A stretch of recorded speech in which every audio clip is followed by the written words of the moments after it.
What's up, everybody? Welcome back to another episode of the Dripping Creativity Podcast. I am your host, Chris Corvan, and today we're diving into the magical world of fantasy with a special guest who's turning heads with her debut novel, The Crystal Dynasty. Abigail Mader, an emerging fantasy author originally from England, now based in Australia, joins us to share her incredible journey from childhood storytelling to crafting an epic tale of intrigue and adventure. We'll explore her creative processes, the delicate balance between world building and character development, her influences.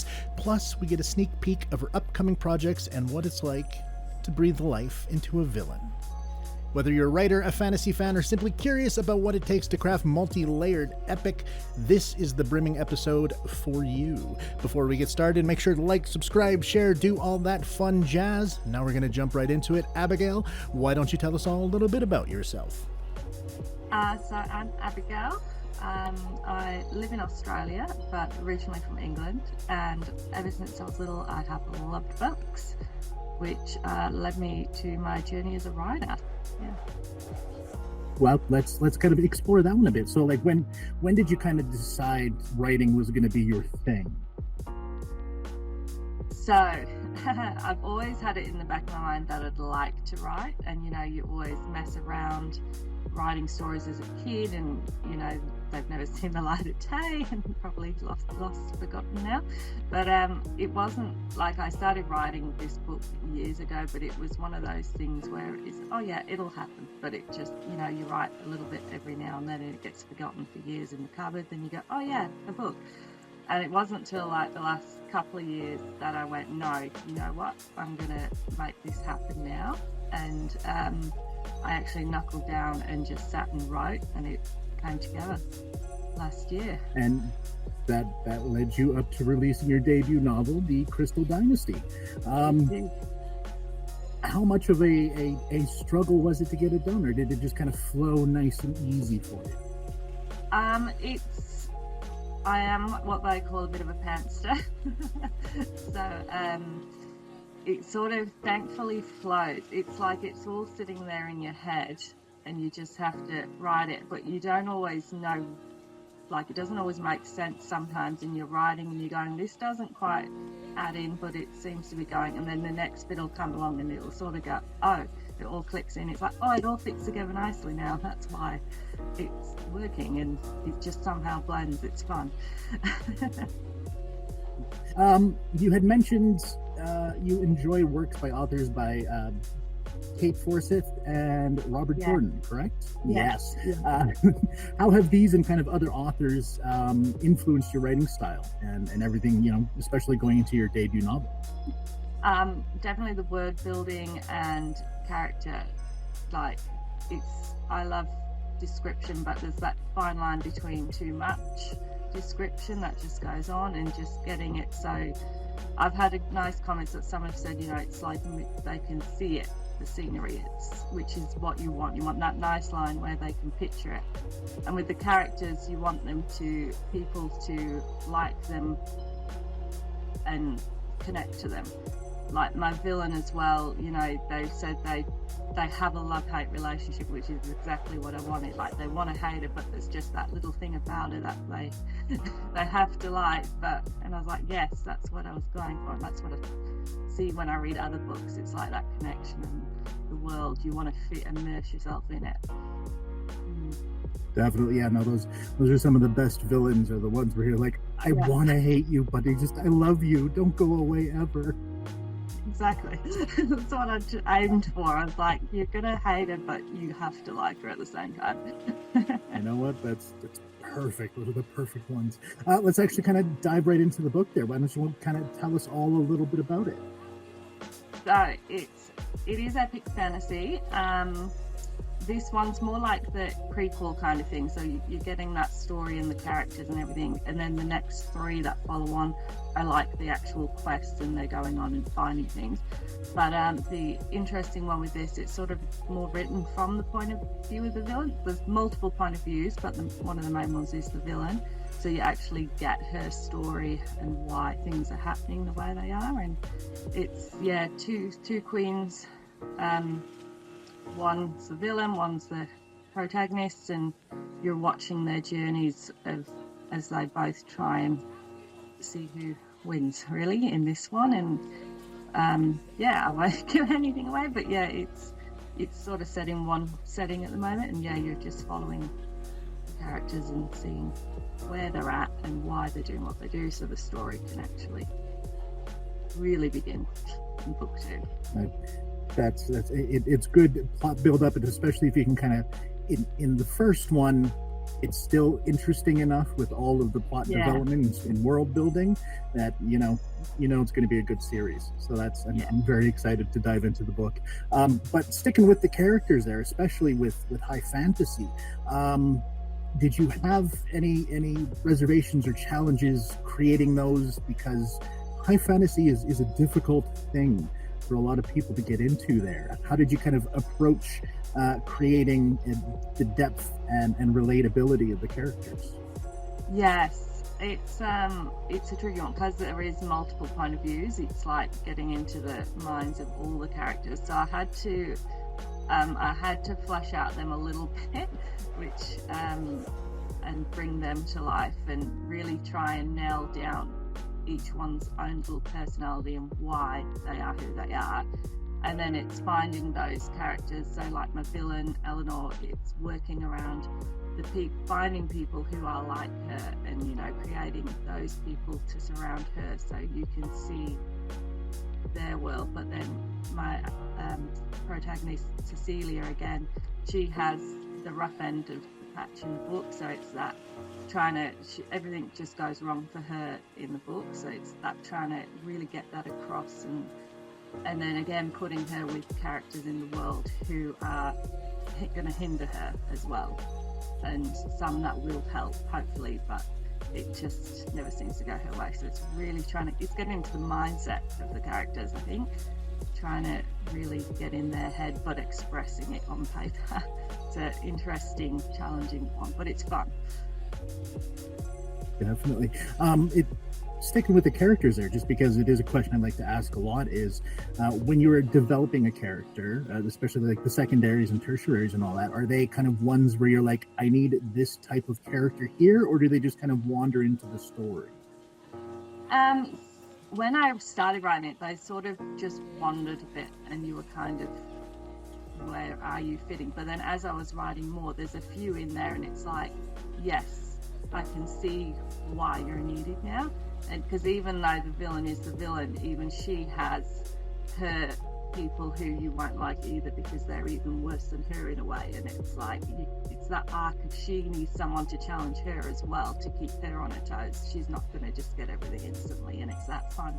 This is why you were made, because you're going to challenge my villain and as well, and really up the ante, which is fun.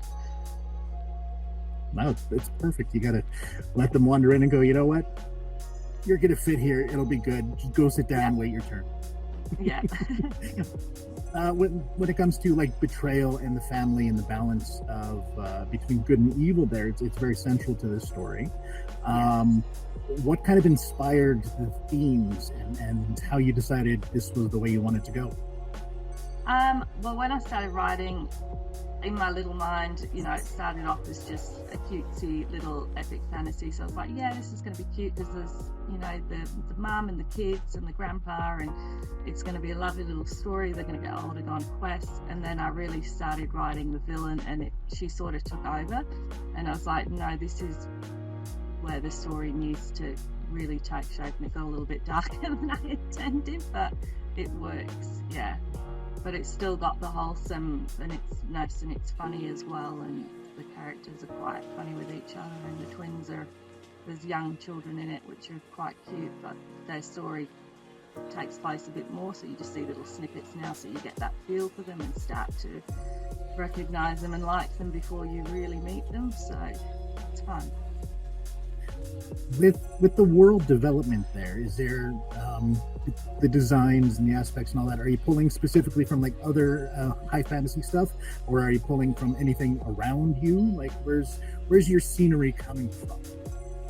So I try and base, there's a lot of back to medieval times, so I try and portray a little bit of that.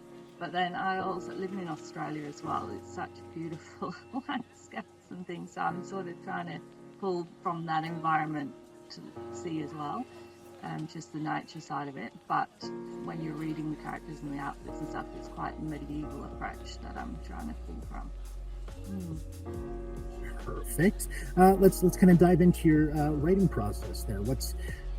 Are you a specific time of day type of person? Do you have to get into a specific mindset, music on or off? Run me through a day.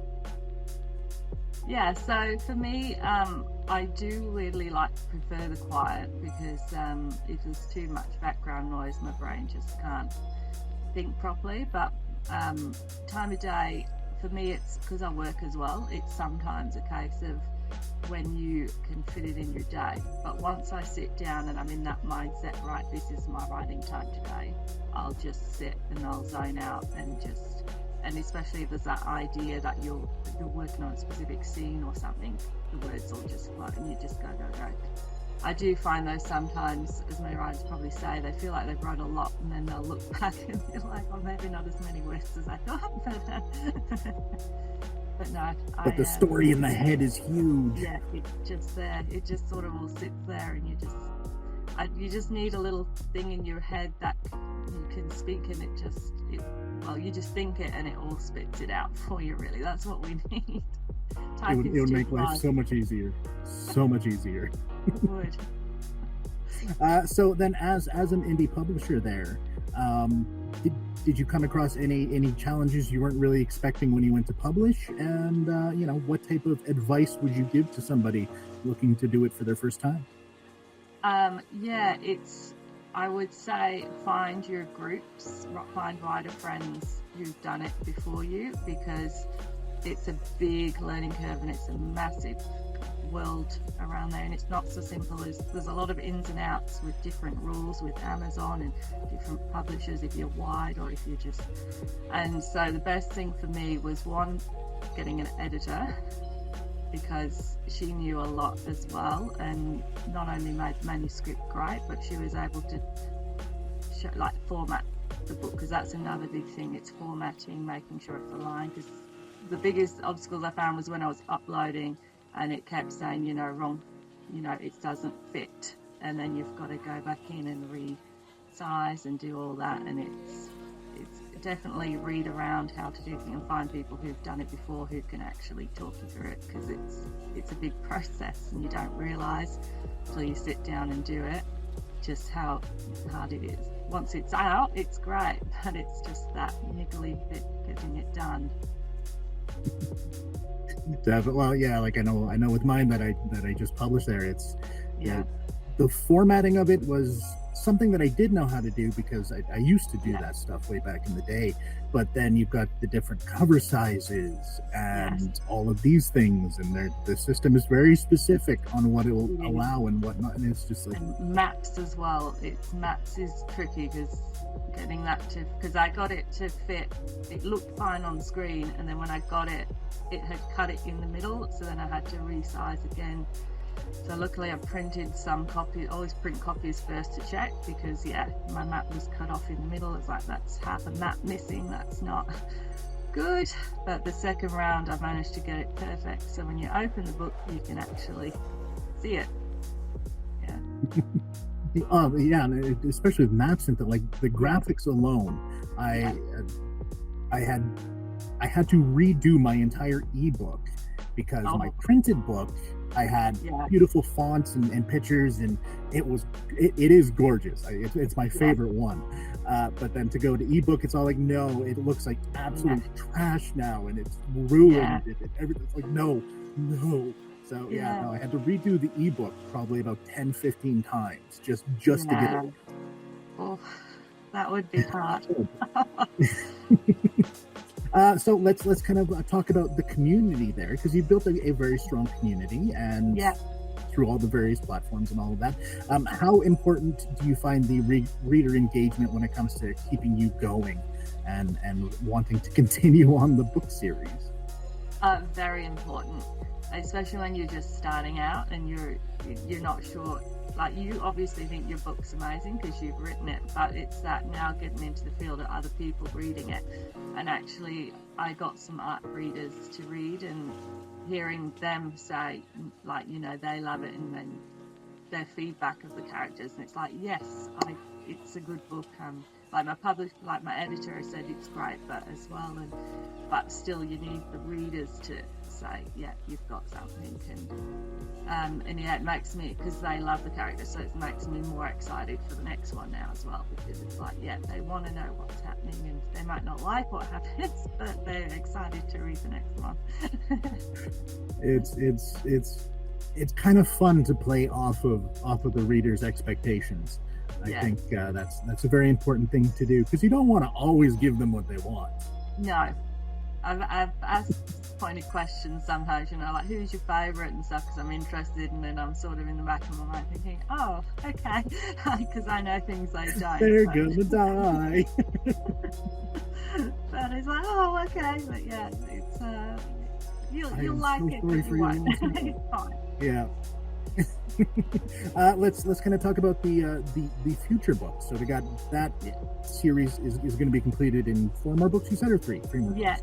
3 more books, so it should be 4 altogether. So it's a bit like the prequel, and then the 3 books telling the story, because there's like 3 crystals that need to be found, so like essentially 1 per book, so a bit of a journey to find them, and see what happens. And how far along are we on the next book? I've got just over 25k words there, but a chunk of it I wrote, and then I realised when I wrote, you know, originally, this is bigger than what you think, and it needs to be split up. So there is a chunk that I need to rewrite anyway, because characters in book 1 ended up in different places, because they like to do what they want to do and not what you can think they're going to do. So I'm like, oh, this character's not even meant to be in this scene. I've got to completely remove them and rewrite it. And so there is a chunk there. It's just now fine-tuning it and then writing it all. Perfect. And that actually kind of just brings up a question that I've talked to a couple different authors about, not on here. How many proofs do you go through when you're writing? So when I do it, I tend to I just write until it ends. So my first draft, and then I think this first book took probably like 3 attempts. So I rewrote it several times, because it just kept evolving, and things, as you're getting nearer the end, you go, well, actually, this isn't what needs to be told, and you know, you rewrite whole bits, and you just, when you're starting, you're like, oh, I couldn't imagine rewriting, you know, things, this is it, and then you get near the end, you're like, no, actually, I think I can do this better.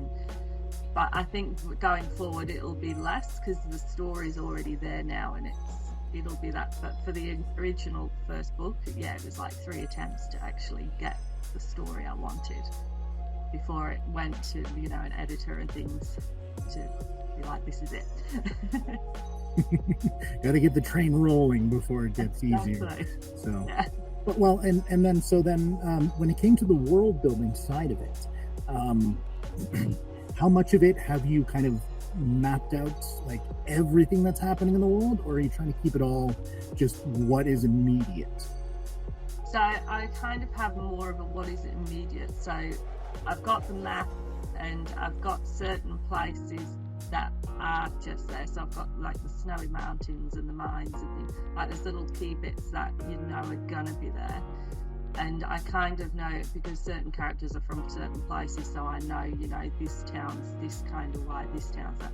But as it's more of it'll evolve as I go a bit more. So it's going to be interesting to see how the world evolves for myself, because it's that as I write, it just seems to come together that way.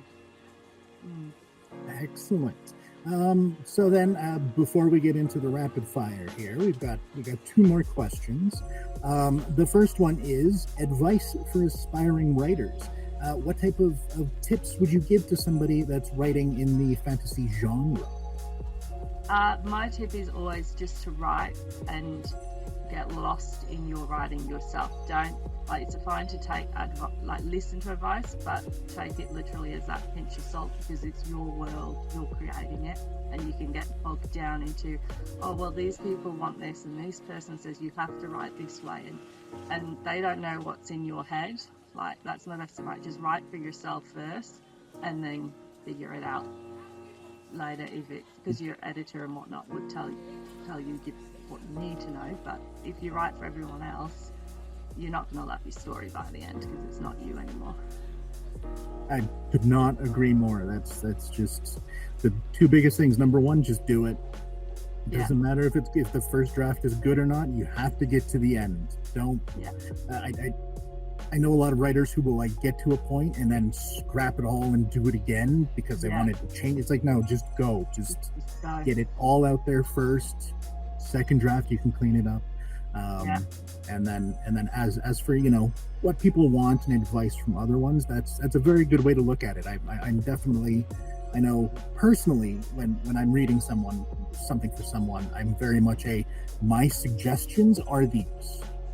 Take it, don't, because I don't want to influence what you are creating. There's been several times where somebody will read something of mine and just go, oh, you should do this, you should do this, and it's like, but then it's no longer mine, it's what you want, it's your story now.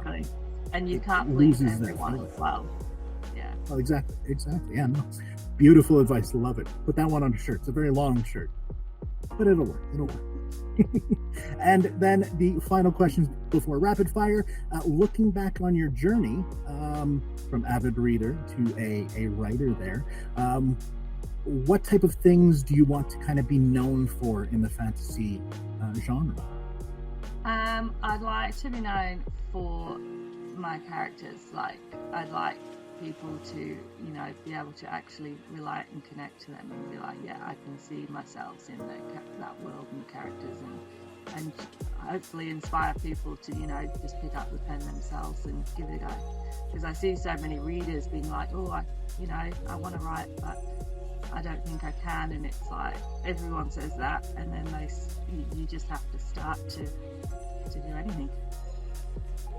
Definitely. Oh, so good. I'm a fan of characters myself, so hearing that, love it.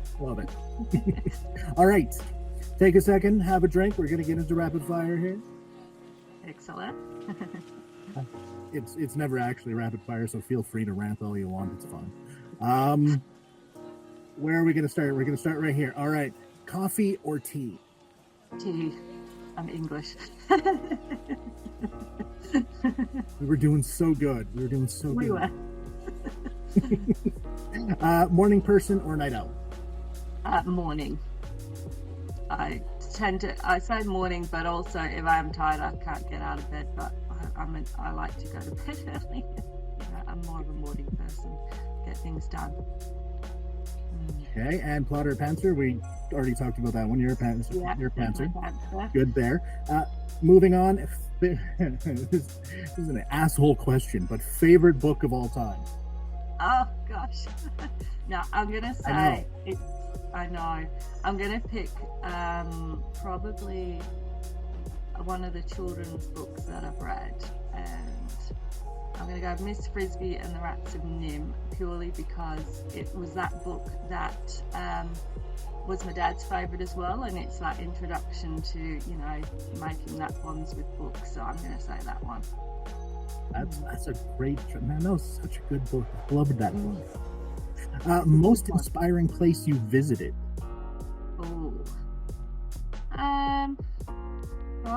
That's a good one. I think now. In Australia, it's like, do you go for that because there's 10 billion amazing things over there?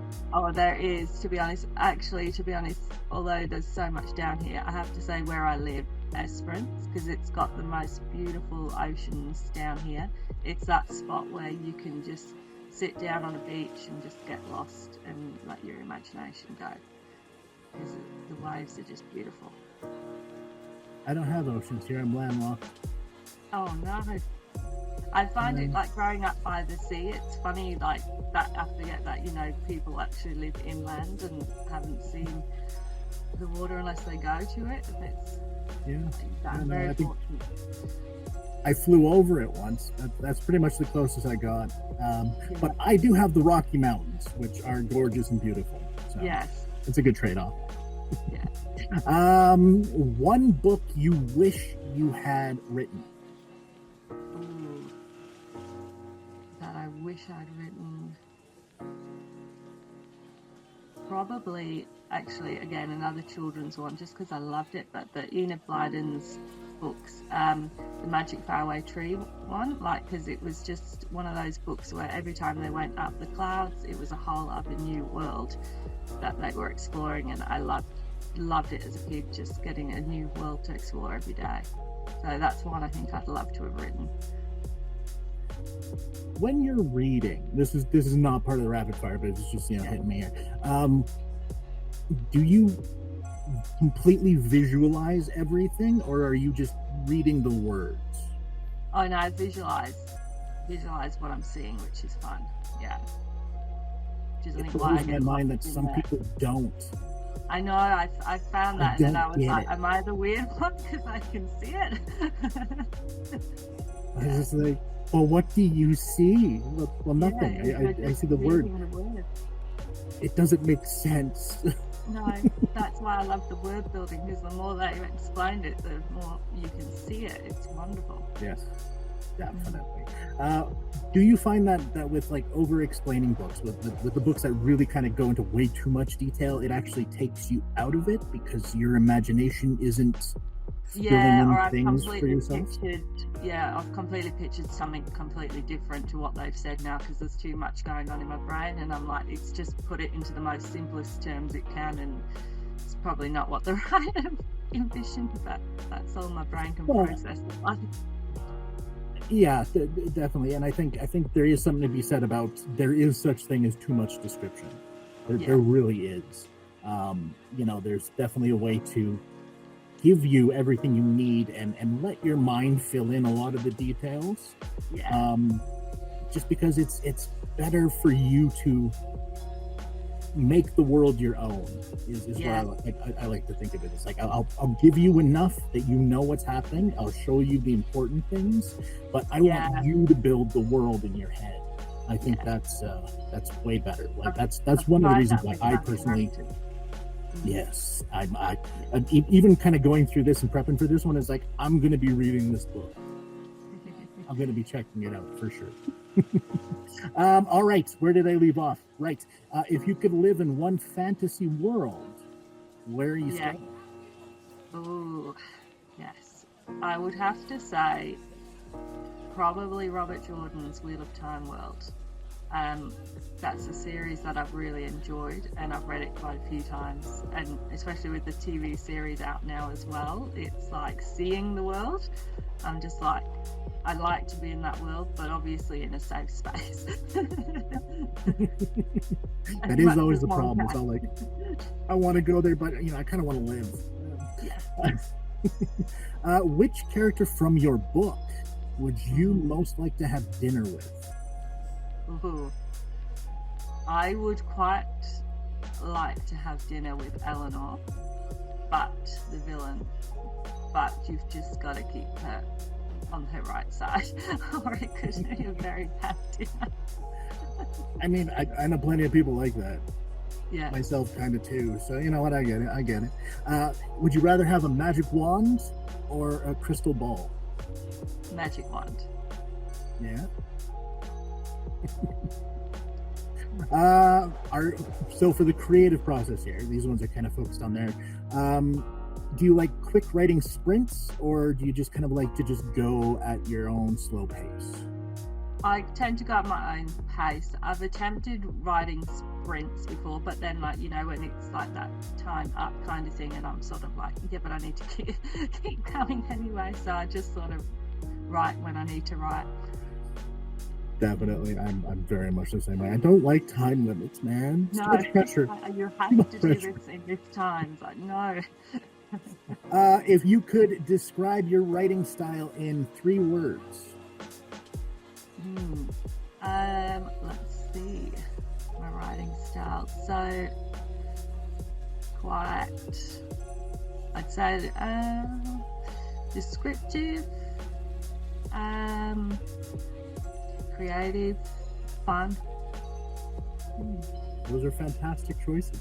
Those are the things you want to see on the back of a book, especially fantasy. I'm just saying, those are good picks. Yeah. What is one thing you cannot write without?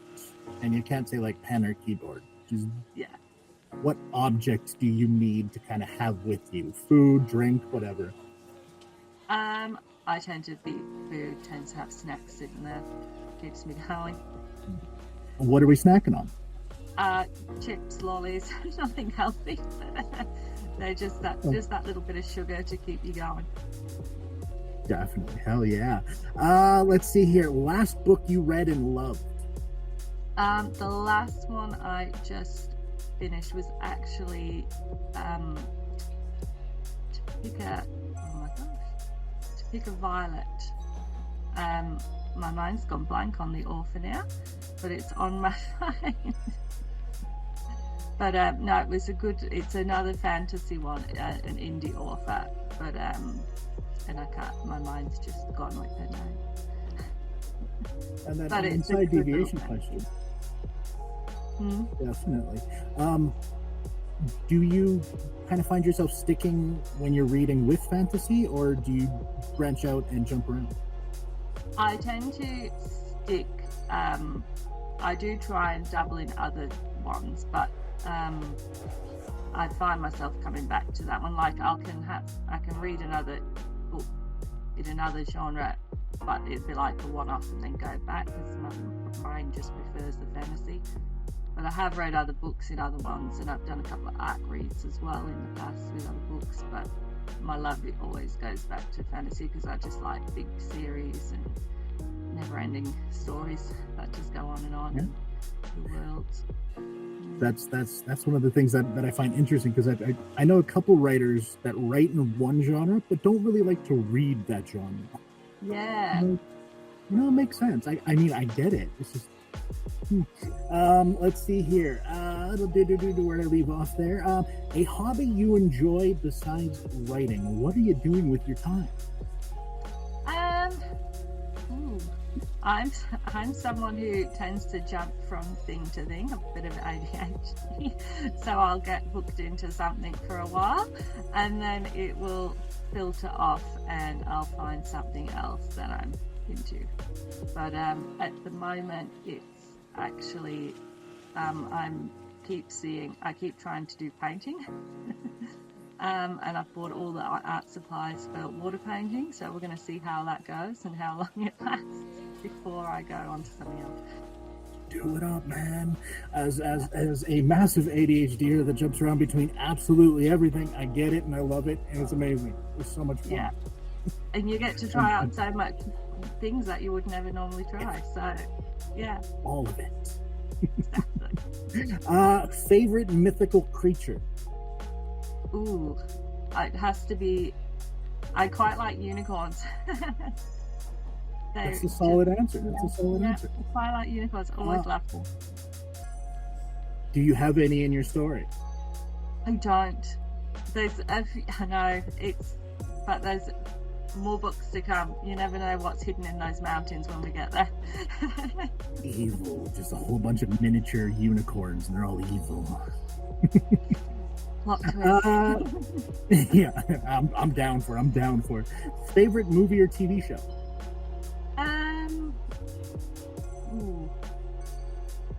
What I'm watching at the moment, well, I've been watching House of Dragon at the moment. I'm loving that, and I'm waiting for the Rings of Power to come back. I'm very into those ones at the moment. Good choices, and very theme appropriate. I like it. Dream vacation destination? Oh, I want to go to Italy just to explore all the wonderful places over there. So much architecture, and literally the exact same for me. That's why I want to go to Italy. I want to go to Japan. I want to even Mexico to go check out the ruins down there. Like, that's what I want to see. I just want to feel the space there. I think, so good. Yes. Good choice. Good choice. What is one thing people would be surprised to learn about you? Ooh, good one. I don't know.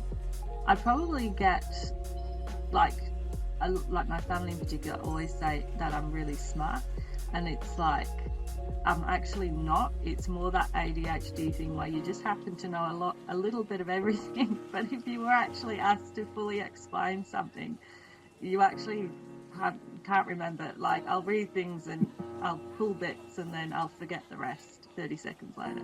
But my nana's always, oh, you're so smart. And it's like, I'm really not. I just happen to remember a couple of random facts. Well, yeah, no, I'm very much in the mindset of I have forgotten more than you'll ever learn. Exactly. Because I don't retain it. I retain like the coolest parts of each thing. Yeah. But that's you it. Can't remember the principle at all. No. Yeah. I went on a 6-month hyperfixation about astrophysics, black holes, and all of this stuff. And like deep dive all day, every day. It was just nothing about learning about all of it. I barely remember any of it now. Yeah, exactly. I do that all the time. My kid's the same, and it's funny. He's on Shakespeare at the moment, and he's obsessed. And I'm like, I used to know so much about that, but I can only tell you the names of the plays now. Yep. Can't even do that half the time. He's like, yeah. He's like quoting things to me. I'm like, yeah, you'll forget it in 6 months' time. Just wait until the new fixation comes in, pushes all that stuff out. Couple of things. Let's see here. If you could have any superpower, what are you grabbing? Oh, yes. Actually, ironically, this is one that when I was little, I used to have those recurring dreams of flying. So that was in my brain that, actually if I had it, I'd want to fly. Because I used to always dream about flying. It was amazing. Good dreams. I have those too. Let's see here. And then what motivates you to keep writing on the tough days? Probably this is something I actually need to do, but the quotes and things that other readers have said, and I need to print these out. It's on my to-do list and put them on a board so that those days when I am like, oh God, I can't do this, I can look at that and be like, no, I've got something that people want to read it. I need to keep going. That's beautiful. Absolutely beautiful.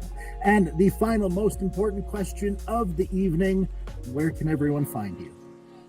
I have a website, so abigailmaderauthor.com.au, and I'm also on Threads, Instagram, Facebook. So it's just at Abby Mader.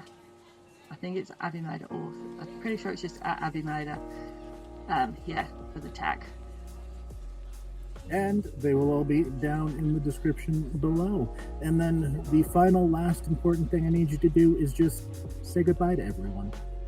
Yeah, thank you and everyone for listening. I had an awesome time, and hopefully we're on again another time soon. It was great. Thank you. And that is a wrap on today's episode of Dripping Creativity. A huge thank you to Abigail for sharing your insights into the art of fantasy writing, the importance of community in the indie publishing scene, and the stories behind your characters and worlds. If you are eager to learn more about Abigail's work or to follow her upcoming projects, please make sure to check out the links in the episode notes below. As always, thanks to you, our listeners, for tuning in. If you enjoyed the conversation, don't forget to like, subscribe, leave a rating wherever you happen to be listening. I've been your host, Chris Corvan. Stay creative, stay inspired, and until next time, see ya.